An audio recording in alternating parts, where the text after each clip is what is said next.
name is Amy Wilsey. I'm the Finance Committee Chair, and I will call to order this evening's budget workshop on February 22nd, 2022.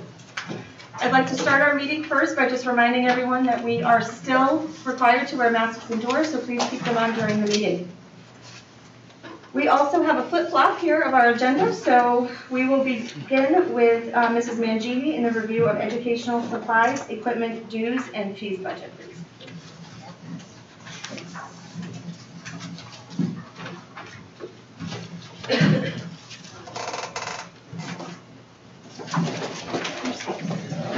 Good evening, everyone, and thank you for indulging us, Ms. Wilsey, because I did, in fact, write everything with technology first, but put together the presentation with my own section first, so thank you. This evening, as we do address these areas, you will find that there's a lot of overlap at this point. This is the end of our review, so we will have covered every section of the book and all the various accounts. So I will walk you through. Just a couple of things. I wanted to remind you that some of the information that was requested from board members was provided to you this evening with hard copies at your desk. And also, once again, as we work through our presentation, to just hold your questions to the end of each of our sessions. I'll pause before I turn it over to Ed. So I highlighted those accounts that we're going to be addressing, and they are located in the 600 tab in your budget book, and of course those are the accounts 611 through 690. Tab 700 holds the reports for equipment, and that's object code 730 and 739. And then dues and fees and other we will talk about under tab 800.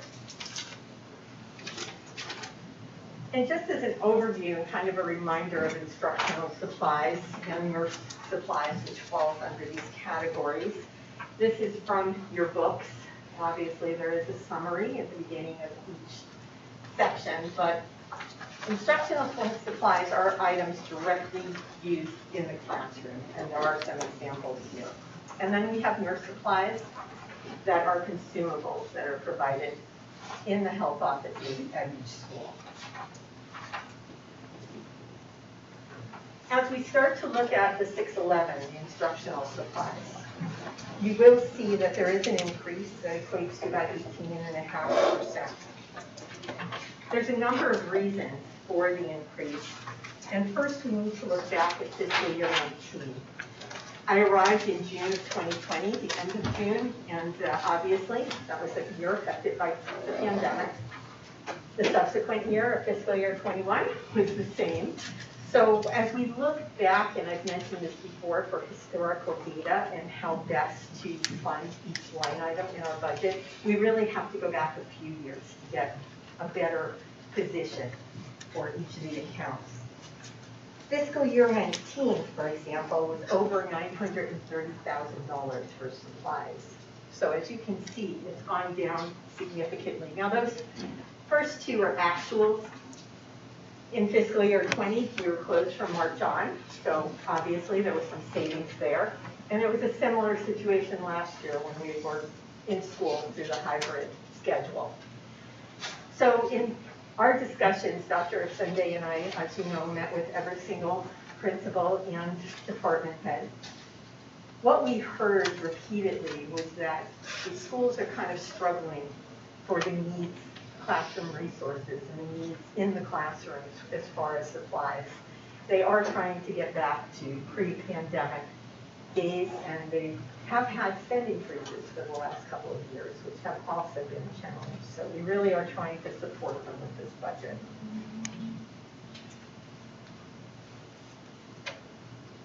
And as you can see, the Misc supplies are level funded. The actuals for last year, those board members that were with us last year may recall that you did approve a transfer into the Misc supply account for some of those items like thermometers and some of the other health equipment that the nurses were asking for. Since we did have some available funds at the end of last year, we thought it was worthwhile, and that certainly helped them, but they feel they can have a level funded budget and be okay for fiscal year 23.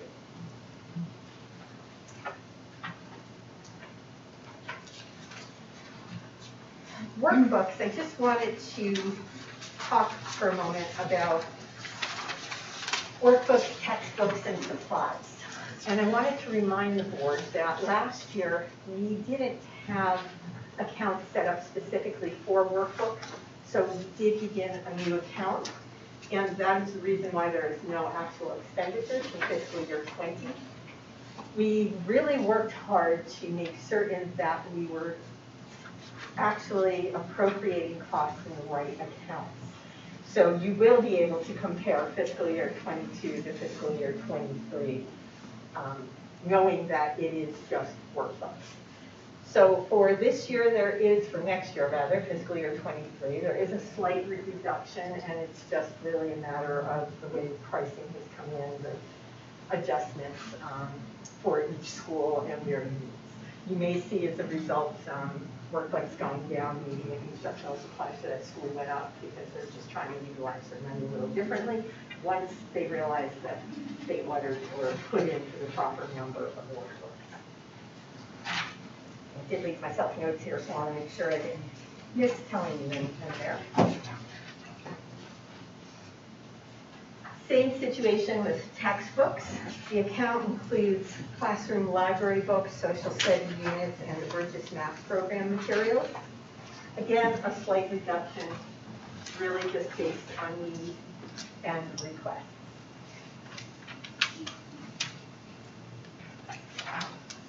$642, library books, the same, a slight increase here, and primarily based on what the schools felt they needed for next year.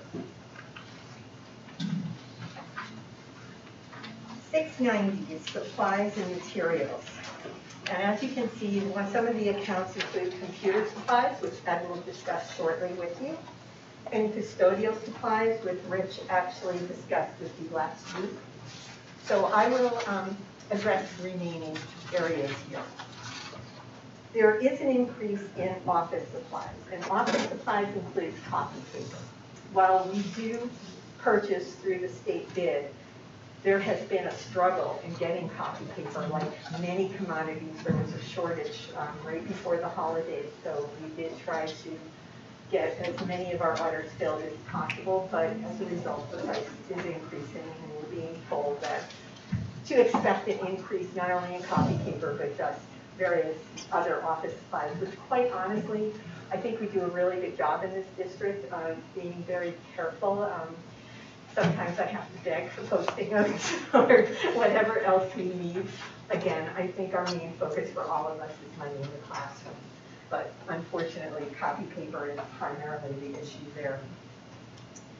Transportation supplies is actually fuel for our buses. And we level funded it. It might be a risk. I did speak to the town. And last year we did participate in a joint collaboration of a bid process.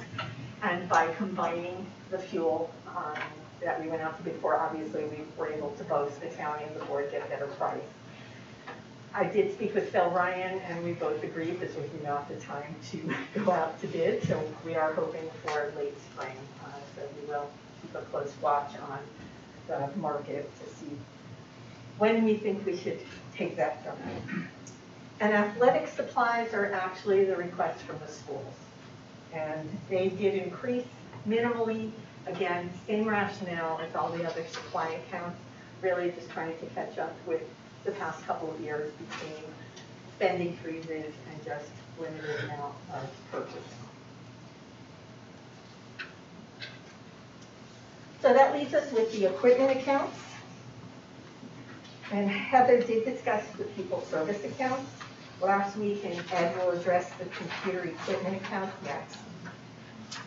The instructional equipment accounts include equipment requests for areas such as music, art, PE, as well as equipment for the pre-nursing program. And that is really the primary increase there.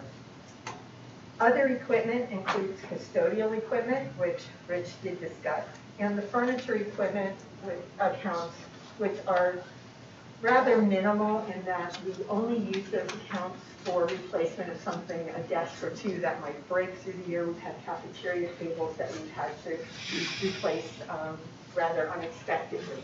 Any of the large purchases for furniture obviously comes through the capital budget. And capital budget will be presented to you either at one of the meetings later this week or next week.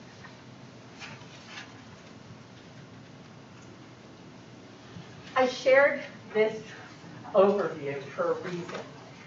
Our dues and fees, which is reflected at the bottom, is really for the cost of membership to professional associations and organizations district-wide. The increase there is primarily a result of two things. One is some memberships did increase, though minimally. The other is that we did have a number of dues and fees in other areas of the budget that we felt needed to all be under this 800 account. In addition, for the first time this year, we set up separate accounts for both Grinnell and Stratford High School for dues and fees. It's very important when we report to the state that we are capturing the true costs of each school, as that's how we have to report it. So each year, we've gotten a little tighter. I think overall, we were in good shape. There's just a couple of accounts that we've come across that we really needed to separate, and this is one of them. In addition, every year we have our portion after the state monies that come into us for continuing ed. This year, you will see, I'll move over to the next slide, a $95,000 increase. And that is as a result of the matching contribution that the district has to make for the 21st Century Grant. It's a 5-year grant, and the agreement was in year 4, we had to pay 25% of the cost, and that actually doubles next year when we have to pay 50% of the cost. So for now, we put it into this area as an other, and then as we determine what costs are truly going to be paid on a general operating versus the grant, we'll come to the board to transfer those funds, whether it be to salaries, supplies, or PD. At this point, we just thought it was there as a placeholder since we knew we needed to make certain that those funds were available. And I believe that is it for me. And before I turn it over to technology, I'm happy to address any questions you might have. Thank you, Mrs. Mancini. If I might, I just wanted to start with a clarification question. When we're talking about textbooks, so we are at system account number 0028, which shows a difference, 59% difference. Go back. But, yes, sorry. Nope, that's fine. Page 98. Thank you. Thank you.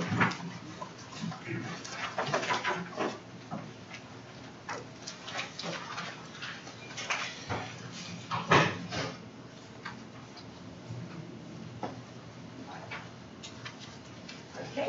So I just want to follow what we did with the accounts because I do see 01630302 completely eliminated.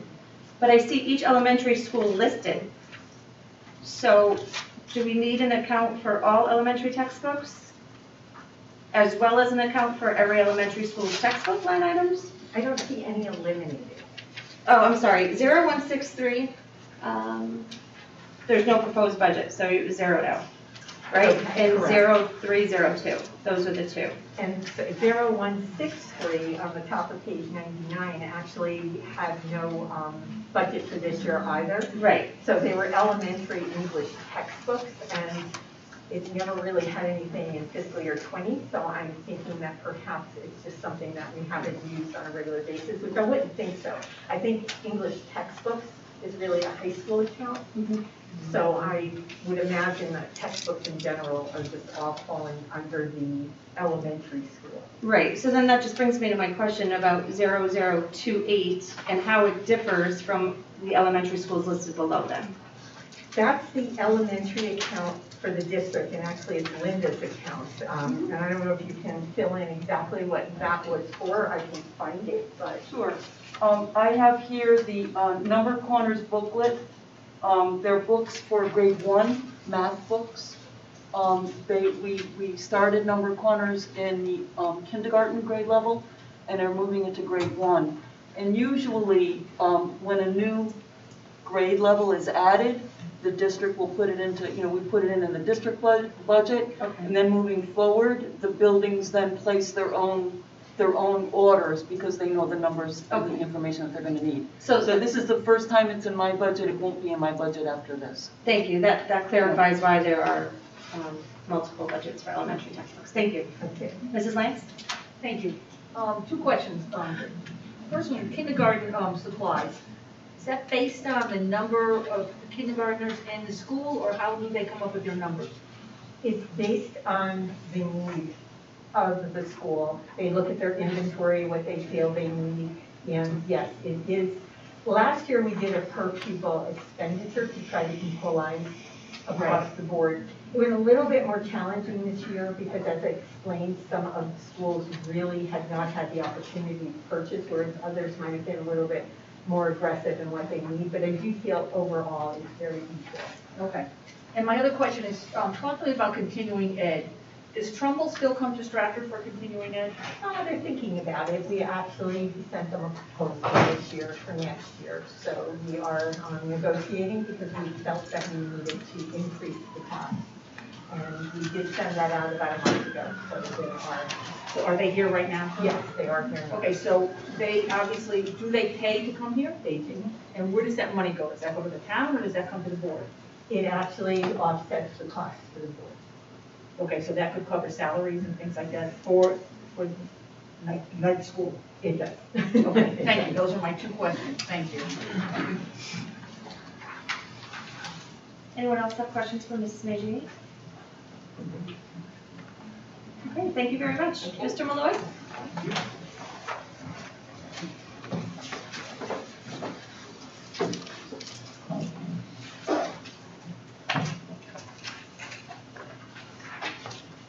Good evening. There we go. I'm going to start my presentation by identifying 2 focus areas. I'd first like to start with the past, take a walk down memory lane all of a year ago, and then get into the budget overview. So a year ago, it was actually February 18th, I talked about some challenges we were having, and I was actually kind of panicked. I was worried about a few areas, and these are the areas that I identified. Staff and salaries, our hardware refresh cycle, which was slowing down, and also limited instructional technology support. I realized too, this was coming out of the pandemic where technology was so important that some of these areas were even more intensified. So let's look at staffing challenges last year. We had, as I said, 3.5 FTE, so 3.5 building techs to cover 15 buildings. So if you do the division there, that wasn't looking so good to be able to do that coverage. We're also outsourcing technicians to be able to keep our Chromebook fleet up and running. Again, that fleet was aging, so it was very important to have these repair techs. And also demand at the high school was increasing. We just had the new Stratford High School. A lot of technology was added there. But the good news, a year later, we added a 1.0 Chromebook repair tech, but it's from ESSER funding, so not our budget, from ESSER. And we also, based on a variety of opportunities, we were able to add, or actually replace devices, which then decreased support to some extent. Let's look at the hardware refresh slowdown I talked about last year. If you look on the right side, those are the priority areas. You might remember, but smart boards are a real problem. We had about 200 that were over 10 years old. There were many Chromebooks that needed to be refreshed. Again, through the pandemic, we were scrambling. We were finding anything that was available, and many were very old. And then we also learned that we had staff who really, we weren't focusing on staff and getting them new devices. So the good news there, kind of a complete turnaround, that we have 150 new smart boards going in right now, by the way. We're 70% done with that project. 4,000 new Chromebooks, many staff devices were replaced. And one thing I realized after I created this slide is we received a laptop for every high school teacher. So aside from the funding sources I'm identifying at the bottom, the money came in from a variety of places. But I guess the point I'm making is not from the general fund. And what I'm concerned about is the future. Also last year, I talked about instructional technology support. You hear me talk about this a lot, and I'm not going to spend too much time here because I know it's not really financially feasible right now, but we do still have this need, a need for consistency. We did have a teacher in 2016. In fact, in 2006, when I arrived, we had 2 instructional technology teachers. We also had an elimination at the middle school level of library media specialists. So I guess what I was expressing last year is we're definitely struggling for that consistency and the ability to help teachers. But maybe next year we'll focus more on that area. We'll see. Getting into the budget. On page 138 in your book, you'll see the chart of the technology accounts. That was the chart that was on the screen right when we started. And overall, you're going to see that there's a 7.58 increase. 3 of the accounts that are causing the majority of the increases are right here. 652 instructional software, up $62,000. Parts, up $20,000. Operational software, up $63,000. I'll go over each of those. After this slide, you could feel free to ask me questions, and I'm going to go account by account. We did have some decreases because we were trying everything possible to offset some of these costs. In 690 are maintenance contracts, down $17,000, and also outsourced assistance, we cut that by $15,000. Again, I'll be going over all of these starting now. 652. So this account has the most dollars associated with it. And I'm going to break it down into 3 areas as you'll see on the next slides. But up 23% overall, but mostly based on transfers. So items that were, say, once in the reading budget that have now been brought into technology because the software is reading based. Also, a lot of the items historically in this account were mostly tools. I'll show you that in a minute. So again, this account 652, let me break it down into 3 areas. The first area or category is the curriculum department. So as you can see here, high dollar amount items because they're based on instructional programs. And in my notes column, you can see the ones that are brought in from other accounts. So again, although this account went up $62,000, it's really mostly because items were brought in. Some of the items are items that you talked about in previous budget presentations, specifically the reading programs. I'm going to move on. Elementary library has a chunk of applications. Collectively, that's about $22,000. These titles have been with the elementary library program for about 10 years. I went to the lead elementary specialist. They say these are still relevant. They haven't written into their curriculum, so we didn't touch them. And the last category, district technology. These are kind of the traditional applications. This is what the account was basically for the past years. Screencastify is actually a newer program that teachers use to record demonstrations on their computers. Follett Destiny is a library automation program for when kids are taking out library books. Adobe subscriptions are mostly used at the high school level. And then we have 2 lines that help us advance our software and also buy small bits of software for various needs. So a lot of software there in instructional technology, account 0652. Okay. Moving on, this is an account that went down a little bit. 690 maintenance contracts, overall down 12%.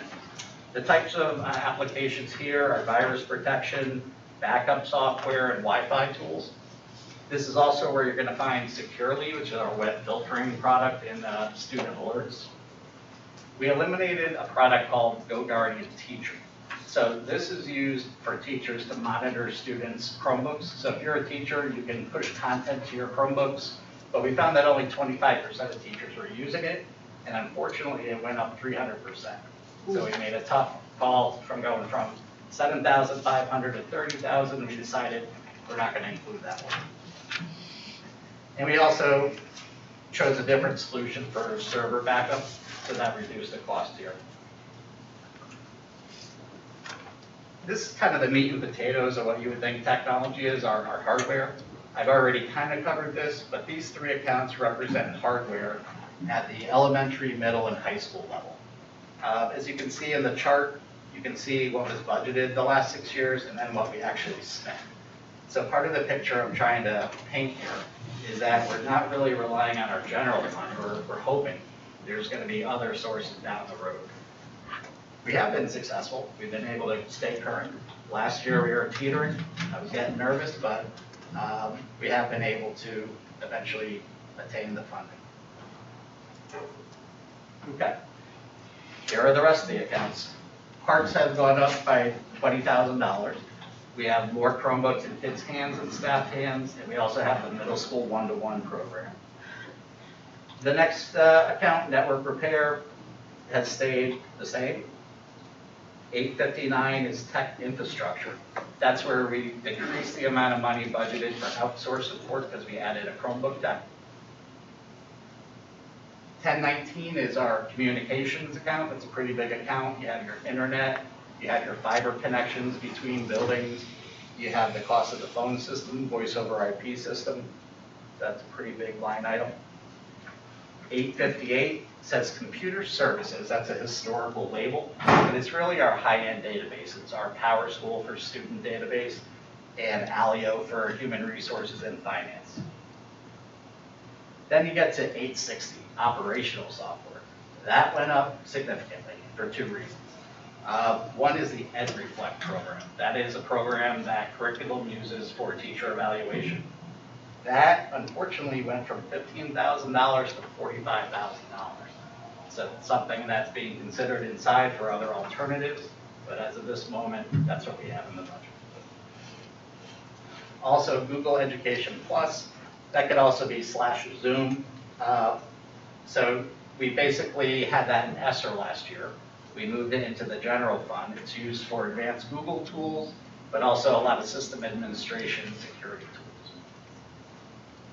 So that is a general overview. There's a lot of technology, but those are the key areas, the key increases. Again, this is page 138 in your book. And at this point, I'll take any questions. Mr. David? Yes.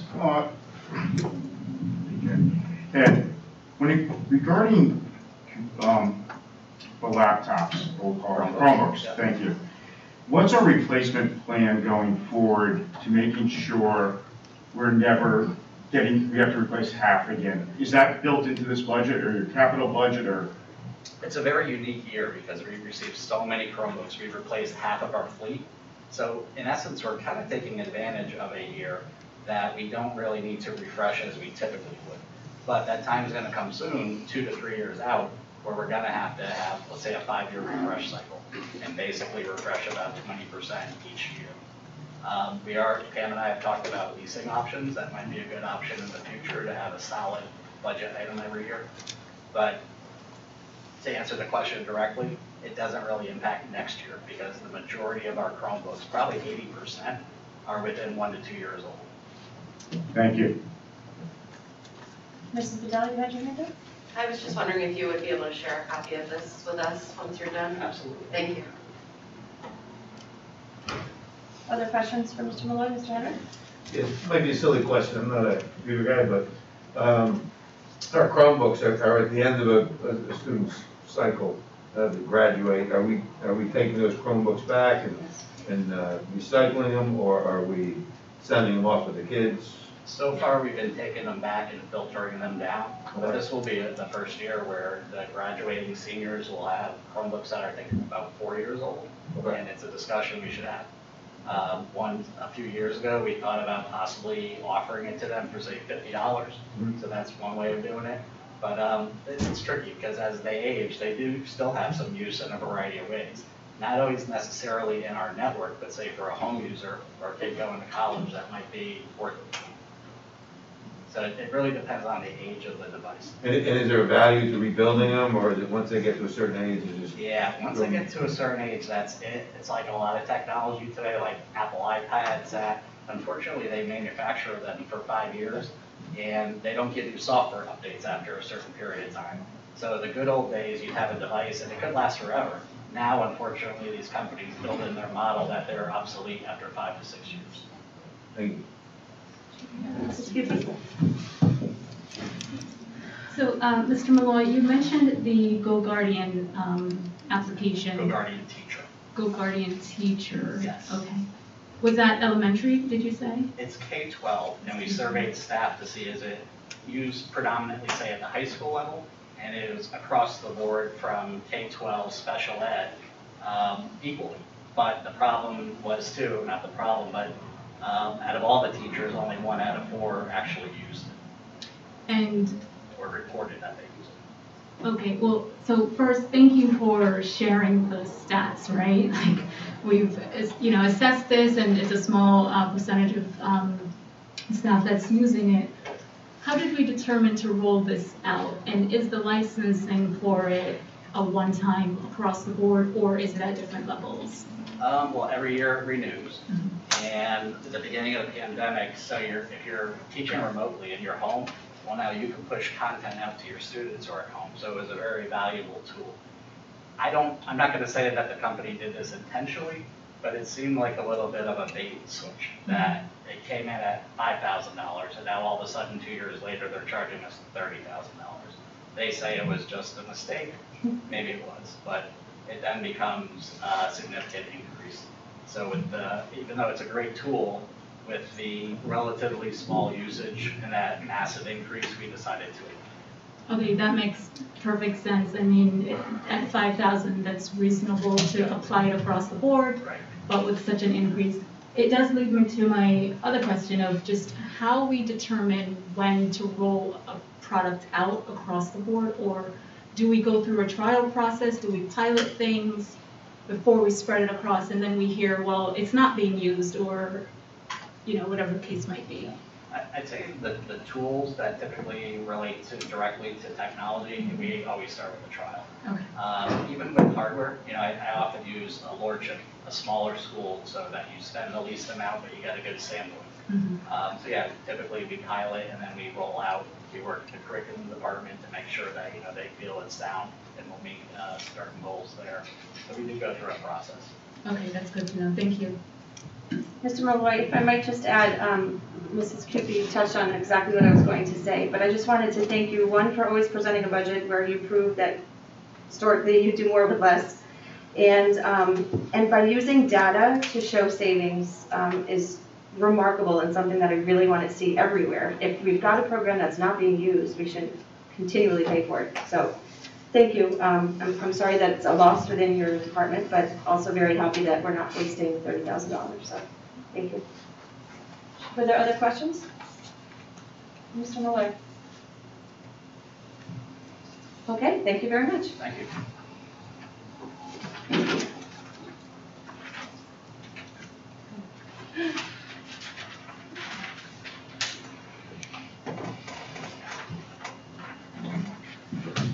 Well, that concludes our presentations for this evening. I do have one thing that I would like to just say to Dr. Sunday, and thank you all of the administrators for your presentations leading up to the conclusion of these workshops.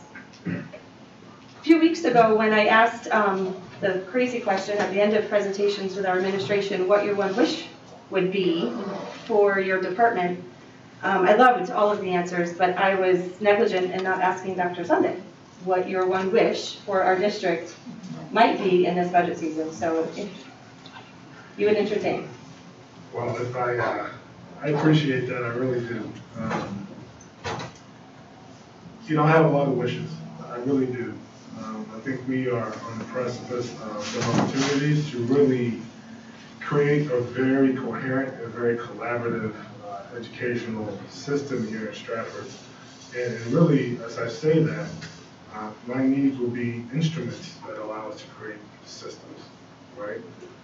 and systems that allow us to move the needle towards our end game, which is realizing that all 6,800 students achieve those competencies that we've identified through the project progression, which we're rolling out beginning, I believe, tomorrow, correct? So we're going full steam ahead with that work. At the very outset of this question, I think a lot of our resources needs to be directed at constructing a very coherent and intentional strategic operating plan.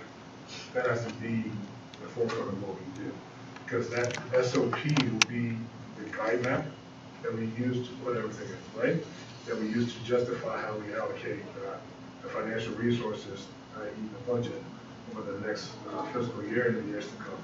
So while I have big dreams, and at the same time still looking to be mindful about making sure we utilize taxpayer funds in a responsible way, I would say my initial priority right now is having the resources to construct a viable, strong, collaborative, strategic operating plan.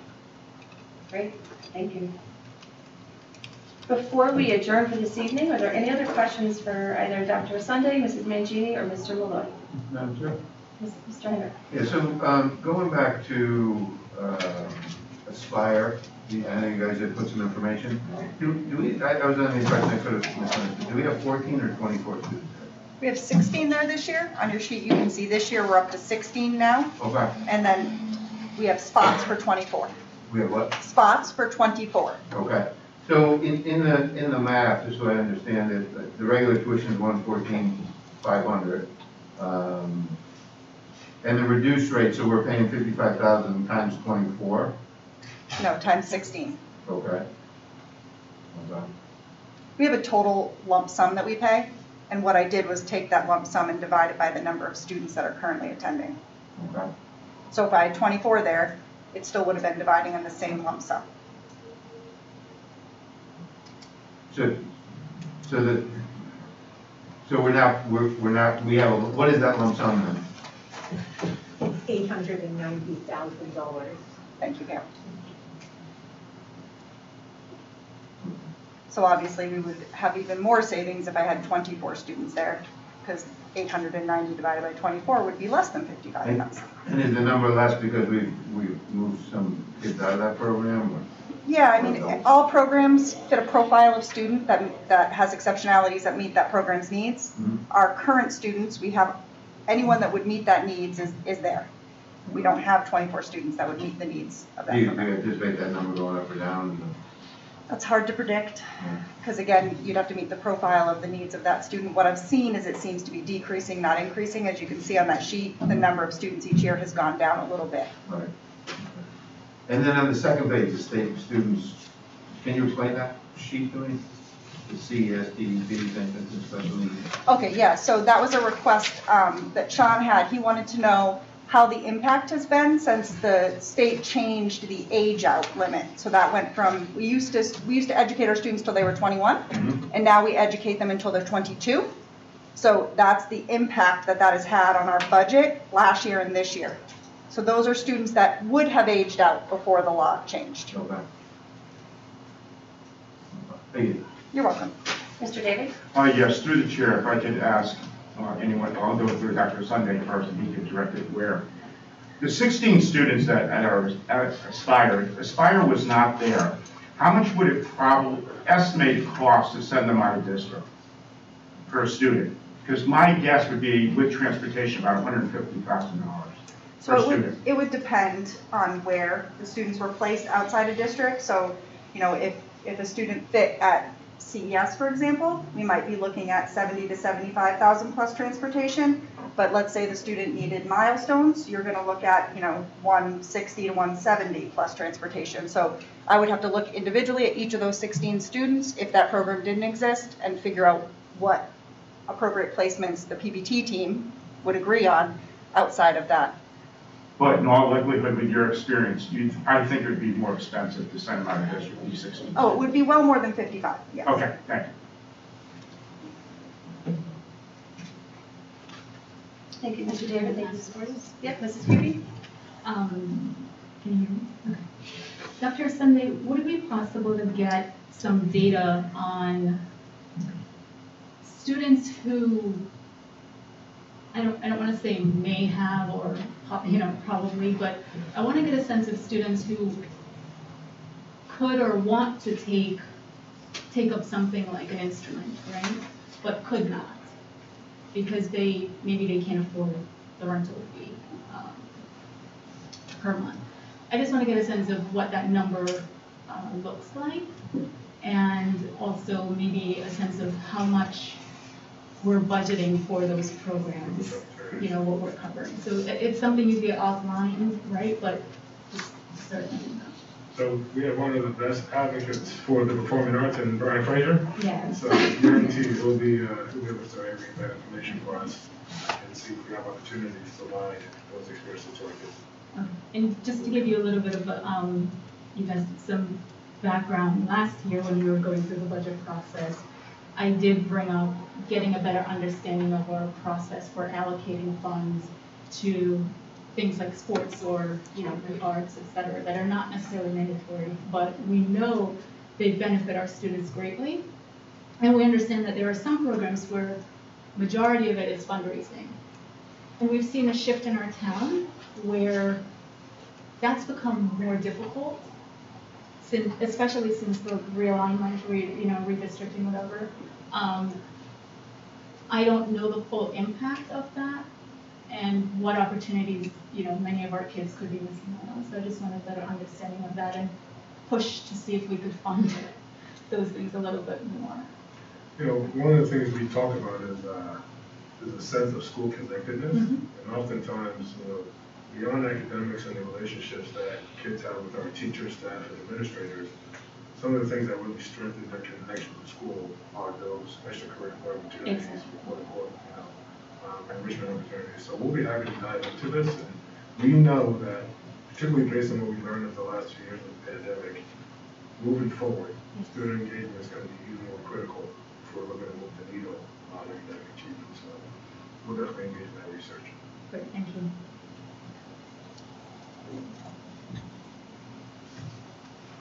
Okay, well, if there are no further questions, I will adjourn tonight's meeting. Before I do, please save the date of this Thursday, February 24th, 2022. We will reconvene at 6:30 p.m. for more conversation, questions and answers with regard to the budget. And this meeting stands adjourned at 7:12 p.m.